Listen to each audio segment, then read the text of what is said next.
Welcome, guys, to our, I think what this might be our fourth installment of our online webinars. Today, we will be talking about green screen for video projects and how to shoot a shoot on a green screen and then be able to bring it into a video editor and adjust it and edit it and add a background of your choice. So we'll start here with our course outline. Basically, what we'll be talking about is what is chroma keying and how do green screens work. What do you need to remember when lighting that green screen? And then basic workflow in Adobe Premiere Pro for editing and eliminating that green screen and putting in a background of your choice. On our next page, what is chroma keying and how do green screens work? So basically, a green screen is nothing but that. It is a green screen. Here in the studio, we have a nice cyclonic cyclorama, I guess, if you will, an infinity wall that is painted green. Definitely really nice if you do want to do full-length shots of yourself or others. We can do head to toe, make it look like you're floating or running or walking somewhere, in space, etc. This one here is, painted. We went out, we got paint, matched it as best we could at Home Depot. We ended up with, it's called Park Picnic. Get yourself a gallon of that up at Home Depot. Get the flattest sheen that you can get, and that will definitely work for the green screen use that you want to use. You can get a green piece of fabric at Joann's or even Walmart if and that will definitely work as well. It can be just a couple yards, and you'll be able to pull off the green screen effect there as well. It doesn't have to be anything elaborate. They have foldable, green screens, much like those kids' tents and playhouses that, kind of just fold in on themselves. They have those in a frame like that as well that you can pick up. And those are in the $100 range, but they fold up really nicely and store well. Then you have the chroma keying, and that is the technical term. It's the process that the computer uses to eliminate the green background and put in whatever background you choose. That is the technical term. And so we use green screen here in our studio. You will see other studios will use a blue screen. Color isn't really important as long as you're in that green or blue range. Your computer will use either one. The reason they use green or blue back in the 1940s really is when this all started. They used green or blue because it's not picked up in anyone's natural skin tones or pigments. Some pigments are a little more red, some are a little more yellow, some are more orange, and so using those colors in the spectrum wouldn't work as well. Once you get to the other end of the spectrum, into the really dark blues and purples, that's going to be a little too dark, match too much of a hair color, etc.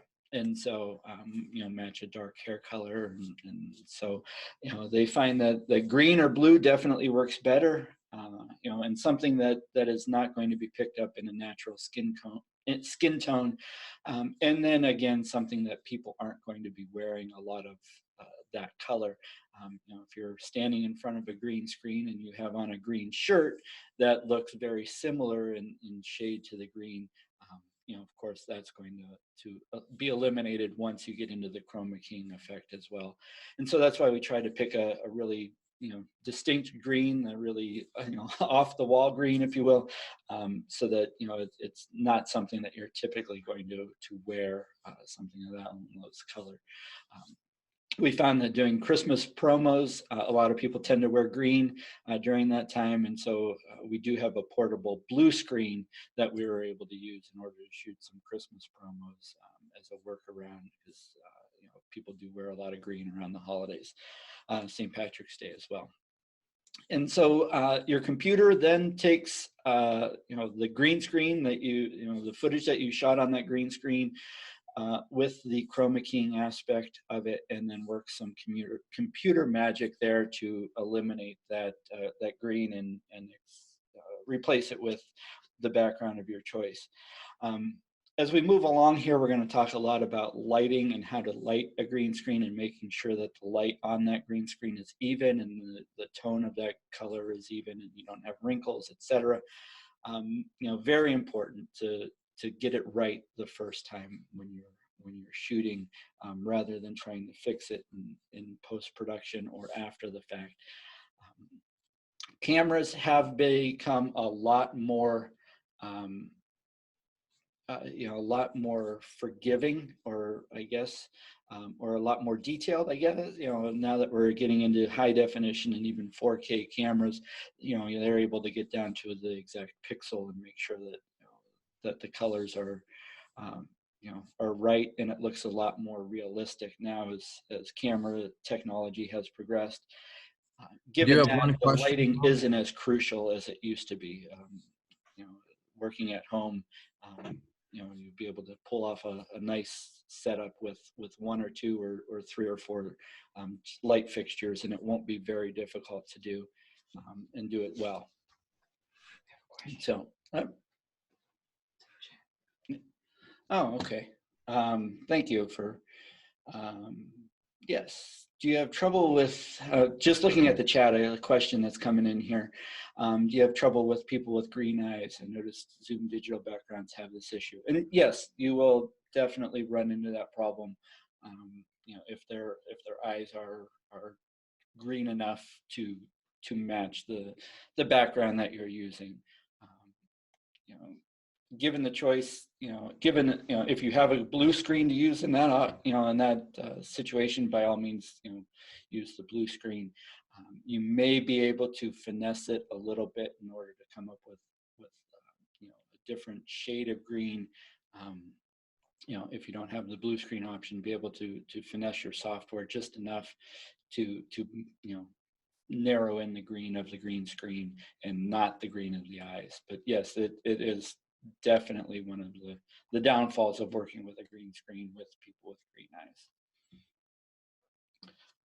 Hope that answered your question. Yep, you're welcome, Catherine. And so on our next slide here, what to remember when lighting a green screen. Green screen must be smooth, clean, and wrinkle-free. Here in the studio, we're definitely gone through a tedious sanding process in order to get all of the creases out of the drywall and all of the seams. A lot of times spackling and sanding in order to get that nice and smooth. Properly expose your green screen, and so being able to light it evenly so that when you do pick a color green that you want to eliminate, you'll be able to expose it properly and evenly, and that green will carry on throughout the entire project. Put distance between the green screen and your subject. You don't want your subject right up against the green screen. It makes it a little more difficult to create that distinction between the person and the green screen.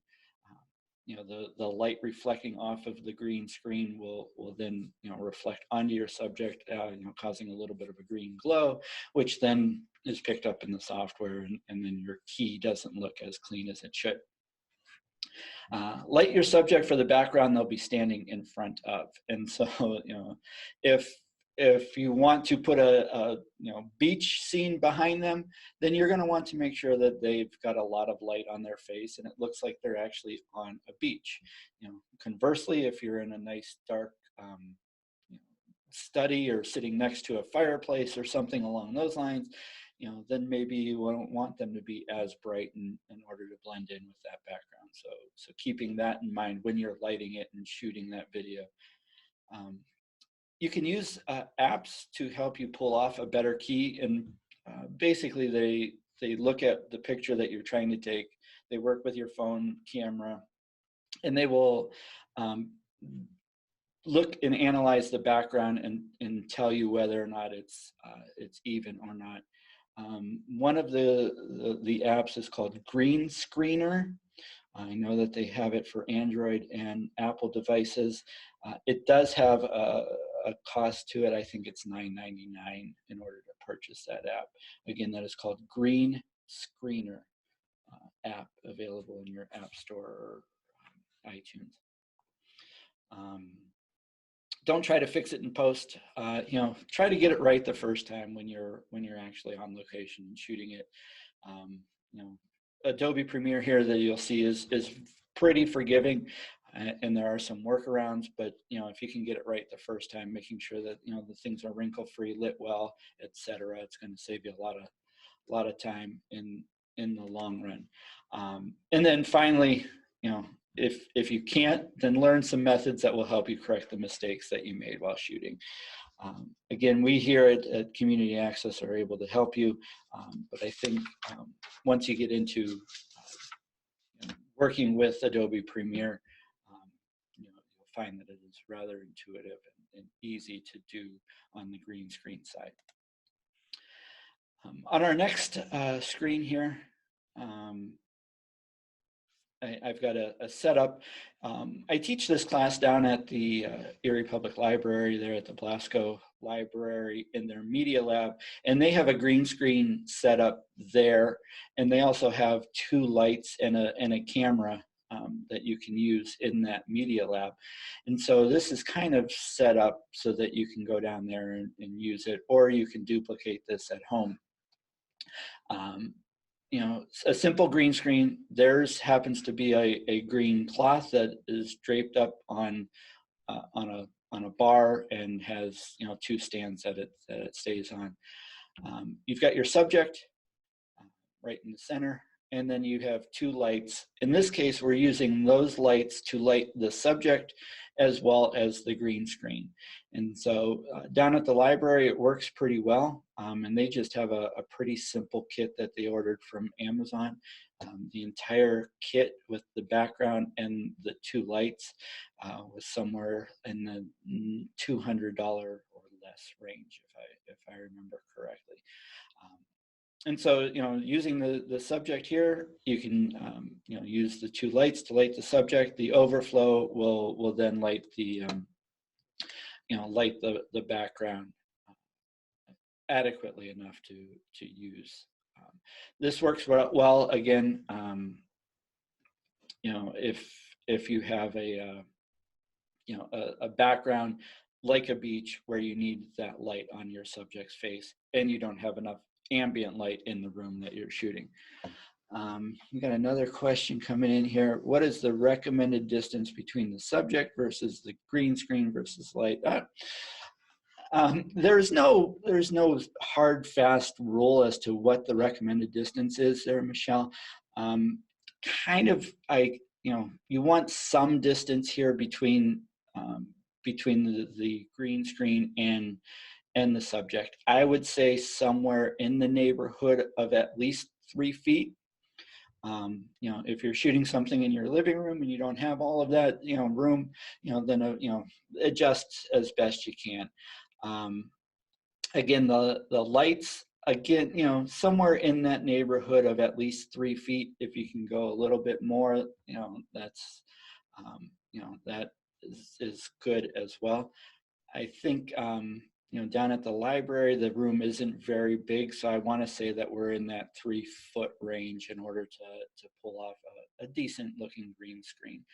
And then camera, it depends again on what you're shooting, and if you're doing a full length body, then of course the camera needs to be further back. If you're just doing a simple head and shoulder shot, then the camera can be up a little bit more. And you know, likewise with the lights, if you have, you know, 500-watt light bulbs or 1,000-watt light bulbs, of course, you know, you don't want those 3 feet away from someone, you know, because you will be giving them, you know, some sort of sunburn. You know, likewise, if you're using some, you know, 6-watt, you know, LED bulbs, you may want to bring those in, you know, closer to that, you know, 2 or 3 foot range in order to light them adequately. But you know, as cameras are becoming more and more sensitive and better in low light, you know, you don't necessarily need to get those lights right up in somebody's face. Hope that answered your question. Keeping the subject away from the background, again, you know, prevents any of that spill of that light reflecting off of that green screen and then coming back onto your subject, so that your subject then has a green glow around them, and then that becomes very difficult in the post-production side to get rid of that. So, you know, trying to keep them as far away as possible or practical from that green screen will, you know, is your best option. Moving on to our next example here. Again, you know, if you're shooting, you know, something that you need you know, an indoor background, you know, again, that, you know, nice dark study or library or you know, a fireplace scene, you know, having, you know, the lights behind your subject or even with your subject to just light that green screen nice and evenly, and then using your ambient room light to light your subject, and not, you know, not putting extra light on your subject.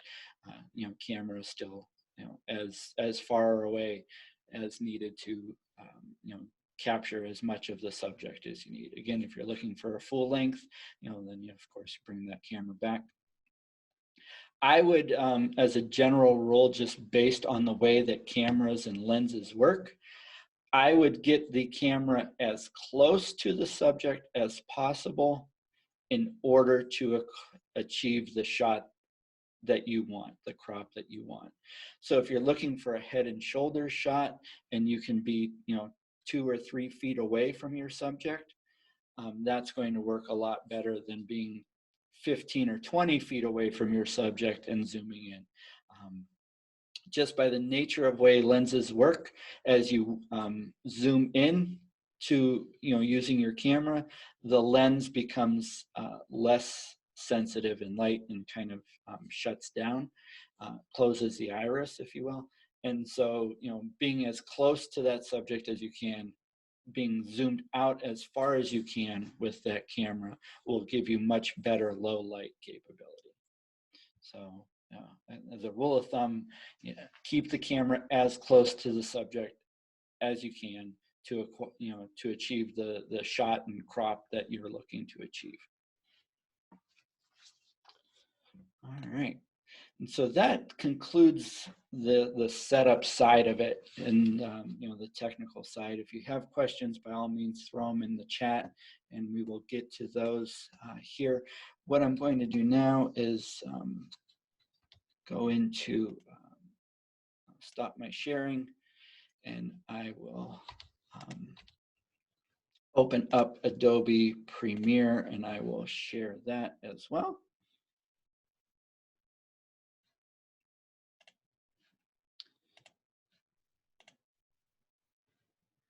All right, so hopefully you guys can see that. And now I lost my chat window.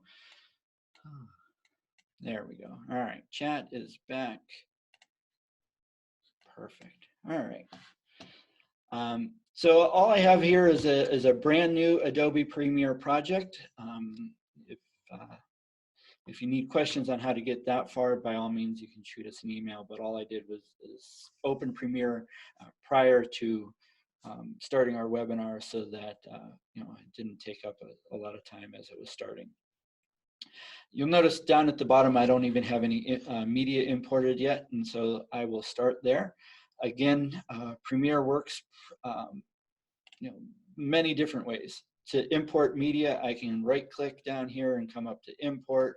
I can come up to File and Import. I can come back down here. I can double-click. There are a couple different ways to import media. And so I'm going to just come up to File and Import. I'm going to bring in my background images and import that folder. I'm going to import some background videos. I'm going to import some camera footage. And then I'm going to import, I think I've got some backup footage here as well. In a standard classroom class, whether it's here at camp or at the library, we would show you, you know, a little bit how to use the digital cameras and shoot some footage, and of course, you know, set up the green screen and actually, you know, shoot the footage and light the green screen and things like that. In the webinar version, of course, we can't do the hands-on and show you. So you know, we'll try our best to work with some stock footage that we have and go from there. Once we have our footage imported, we need a timeline or a sequence.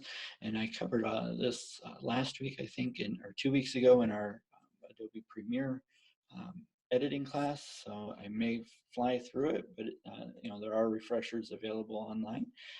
So we're going to come up to File and New and create a sequence. Sequence and timeline are pretty interchangeable as far as wording in my mind. And so I may use the word sequence, I may use the word timeline. Please know that I'm speaking of the same thing. In my case here, I like to use the AVCHD sequence preset. In the 1080p folder, and then the AVCHD 1080p 30 frames per second folder. That is what our field cameras here and our studio cameras shoot at. They shoot at 1080p, which is high definition video, and we shoot at 30 frames per second. So using that as our preset, AVCHD simply means that it's going to give you a high definition file, but it's going to be a much smaller and compressed file size. So when we're done, we can send that file out, and it won't, you know, be a huge, massive file that takes forever to upload. Down here, we'll give it a sequence name, and we will call this one Green Screen Sample. And then we will click on OK. And that opens up our timeline or our sequence down here at the bottom of the screen.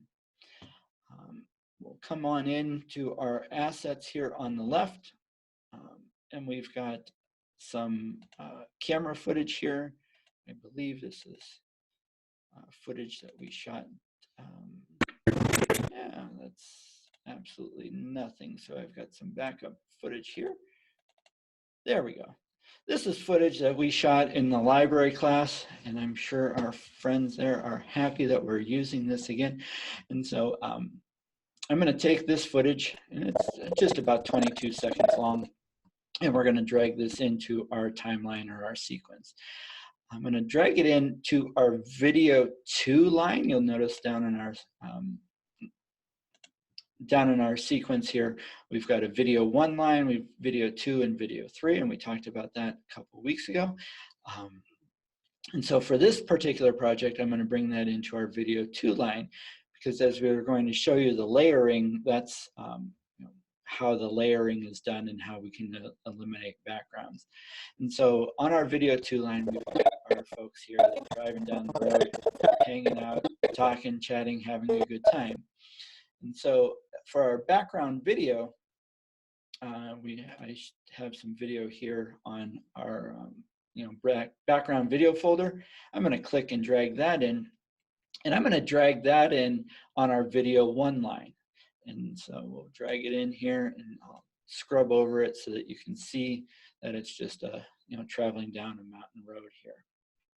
And so you'll notice that we do have a little bit of a border around our video here, only because it was shot at 720 and not 1080. So I can come in and adjust that by right-clicking on the video and scaling it to the frame size. And so now it takes up the full screen. And so I do that to just show you guys some of the other features that are in Adobe Premiere that you might not know about. You know, you may shoot all of your video at 1080, it might come in without any problems, but then you might get to a spot where you're like, hey, this video doesn't fit the screen. Just letting you know that if you right click, scale it to the frame size, it will take up the full screen. And so I'll bring that in to our timeline here on video 1, and then we have our folks here driving on video 2. So you'll notice as I scrub over, I only see the folks driving, and so we don't see the entire mountain view behind them. And so we need to apply an effect in order to erase that green screen that you see behind them. And so in our effects tab here, over on the left, we have video effects. And this breaks down in a couple hundred different effects that are available. And so for this case, we're going to find the folder called Keying. And then down at the very bottom is called the Ultra Key effect. And so I want to click on that, and then I want to apply this effect to a particular piece of video. And so I want to apply this effect to our green screen video. And so I know that our green screen video is on the video 2 line. And so I'm going to click, and I'm going to drag that Ultra Key effect to that video on the video 2 line. And so you'll notice that a little purple FX or effect button lines up here on the timeline. Just want to make sure. And so that means that the effect has been applied to that particular video. In order to change that effect and make it do what I want it to do, we need to come up to the effects control window up here. And so with the video highlighted that I want to affect, I come up, I find the Ultra Key effect here. The key color is defaulted to black, and so I can click on the eyedropper, and I can drag that over to our video here in our source or our program window. I can click to pick up that green, and it has eliminated the green screen behind them. You'll notice down at the bottom, you can still see those creases that were in that original green screen. So that's why a good, flat, wrinkle-free green screen is important. If I come back up, I can turn off that key or that effect and bring it back, so you can see, how the wrinkles down here are coming over to our finished product. In our settings here within our Ultra Key, we can, rather than accept the default, I like to use the aggressive keying, and that does a little bit better job of eliminating some of those wrinkles just by the way that the software is built up. And then in here are several different settings that you can play with in order to make your background really pop. I like to use, under the matte generation, the pedestal setting, and it defaults to about 50. And so if I click the little arrow here, that'll bring up the slider, and I can take this up to somewhere up to 100, and that does a little bit better job of eliminating some of that. And so we can play around with the settings in order to find a setting that works. Again, we can play with our tolerance, our shadows, bring those up a little bit. There we go, in order to make it work. Highlight, there we go. Take the highlight down, and that does a pretty good job of eliminating all of the green and the shadows caused by the green. Again, there are all 40 or 50 different options here that you can play around with. In the training manual, they are all outlined for you, and I will post that on our website here with the recording of this webinar, and on our website, if you go to camerie.org/tech-tips, this recording and that training manual will be out there later today or tomorrow. And again, that outlines what every single one of these settings does and doesn't do. So don't get overwhelmed by it. I find that by setting aggressive and the pedestal and the highlight, that will do 95% of the problems. Yeah, all right, Catherine, we'll talk to you later. That will take care of 95 to 98% of the issues that you have, is just those first 3 settings. And so here we are, just to show you a little bit about what we've done so far. And so as I scrub through here, or I hit the play button, you'll notice that we are traveling down the road. They're driving, however, we're going what appears to be backwards.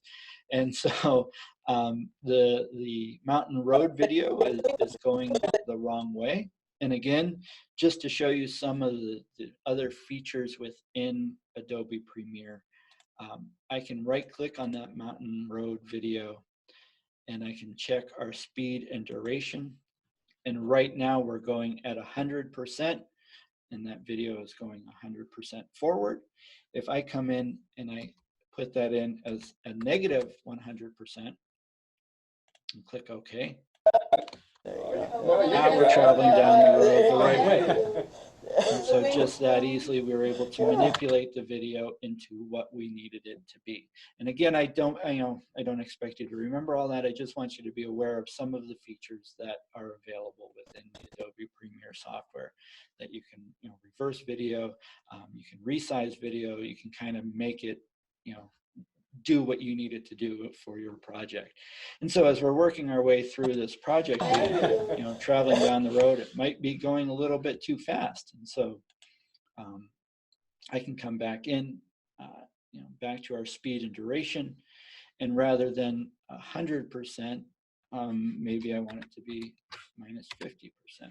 The wind is blowing. So now let's slow it down a little bit, and so we're not going down the road. Don't jump Speed out. No. we're being a little safer about it. So, just again, some of the features built into Adobe Premiere that you might not be aware of, and just things to get you thinking about what you can do and make your projects work. Much like every other project that you work on, you can add titles and effects to your particular video. And so if I wanted to add a title, I can come up to File, New, Legacy Title. I'll just accept the default of Title 1. The title editor brings up the frame, and I hope that you guys can see this.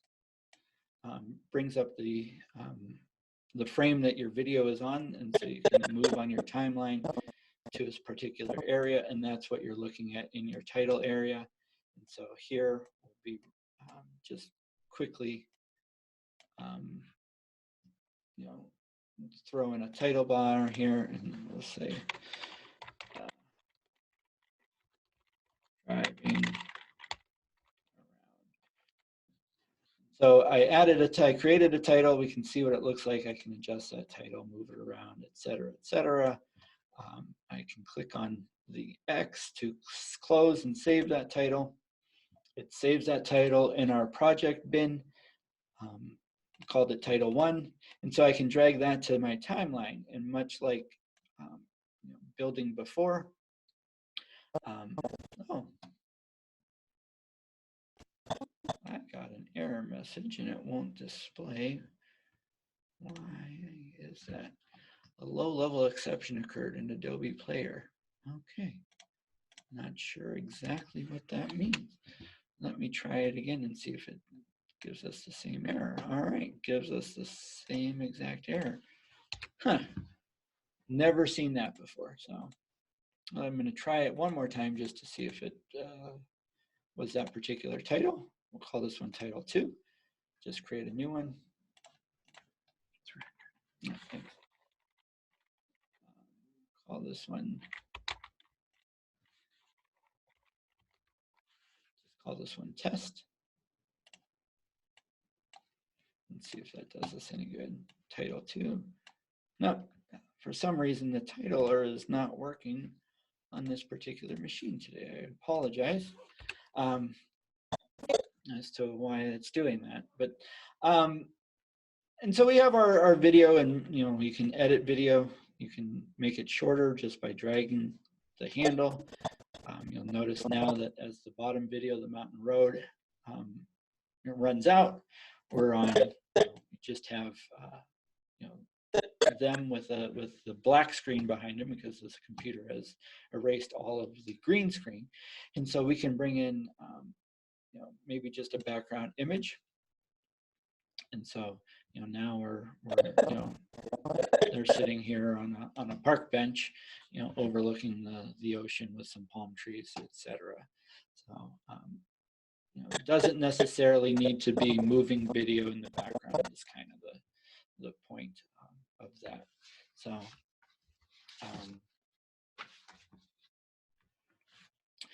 any questions from anyone here before we wrap this up?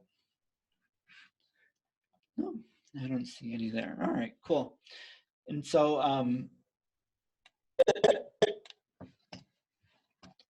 in order to save our file, file and save in Premiere, we'll save the Premiere project. In order to export that file and save that, Craig is telling me to go to File, Project, and change the settings to Mercury Playback Engine software only. Craig is on the Googles. Thank you, Craig. So if I go into File, Project,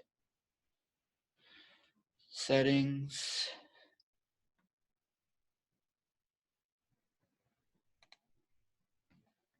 Mercury Playback Engine software only. Let's see if that works.